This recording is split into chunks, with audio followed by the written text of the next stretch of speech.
Gente, sou Fabiano, meu tema é o classicismo.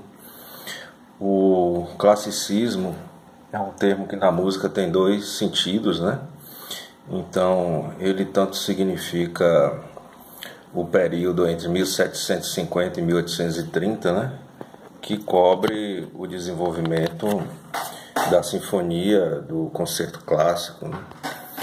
E do período que a gente vai destacar um pouco mais nesse vídeo. E cobre também esse termo, o significado daquela, acabou sendo sinônimo, né, classicismo da música que não é popular, né? Mas essa música que não é popular, ela vem, claro, de uma evolução histórica que passa pela Renascença, pelo Barroco, classicismo, depois romantismo. Mas, enfim, o que a gente vai se ater agora é o período conhecido como clássico, né, na história da música, cujo os grandes compositores são Haydn, Mozart e Beethoven, né? Bom, para dar um breve histórico desse período clássico, a gente destaca que é um período em que foram retomados os valores da antiguidade clássica, né, da Grécia, Roma, né? E isso vai caracterizar na música uma objetividade, controle emocional, clareza formal e respeito pelos princípios estruturais formais, né? Então, na verdade, o classicismo é uma retomada de valores que já foram cultuados desde a época do Renascimento, né? Não houve uma transição abrupta entre o Barroco e o classicismo na música, né? Então você tem já os últimos compositores do Barroco, num período denominado pré-clássico, entre 1730 e 1760, fazendo música de uma forma que seria consolidada, né, no período clássico. Ou seja, já havia uma mudança, uma tendência de uma mudança de gosto popular, né? Os mestres barrocos, eles possuíam muita técnica, mas ainda não sabiam exatamente como corresponder a esse novo anseio de estético que vinha dominando as artes, né? E aí faziam várias experimentações, mas isso só foi se consolidar efetivamente no período clássico.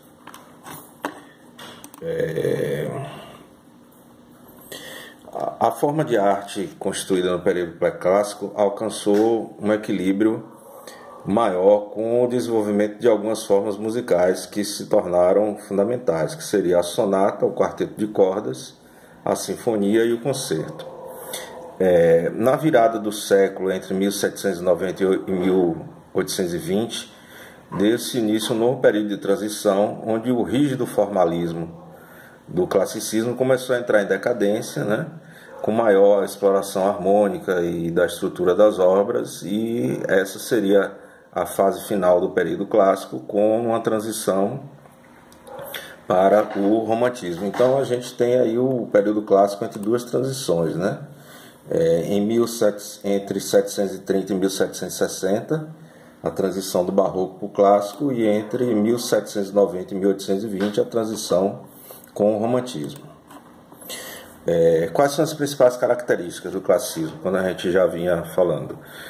Caracterizado pela composição de sonoridades refinadas, equilibradas e bem constituídas, né?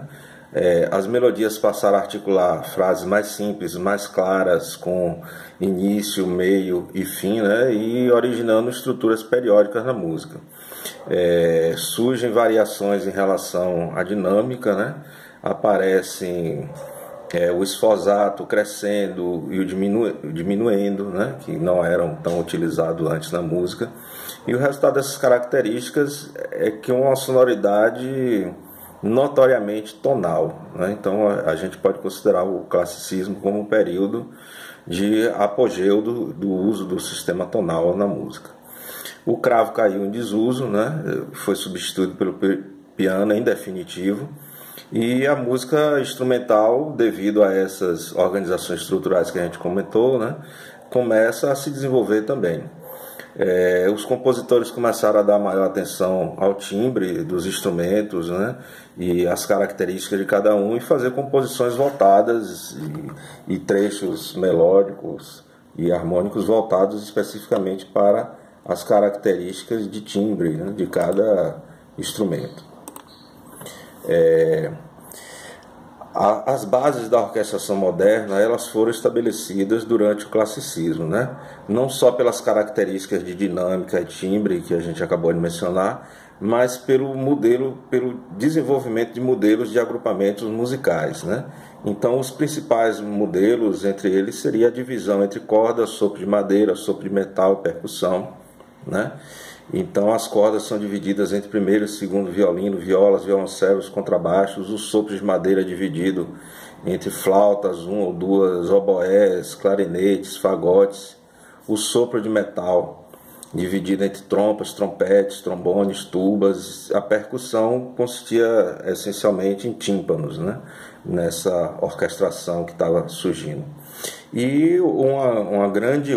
Devido a esse aumento da complexidade, né, da expressividade das canções, desses grupamentos maiores de instrumentos, surge uma figura que até então não aparecia na música, que é o maestro e o regente, né? Ele começa a função do maestro começa a se desenvolver mais no período clássico.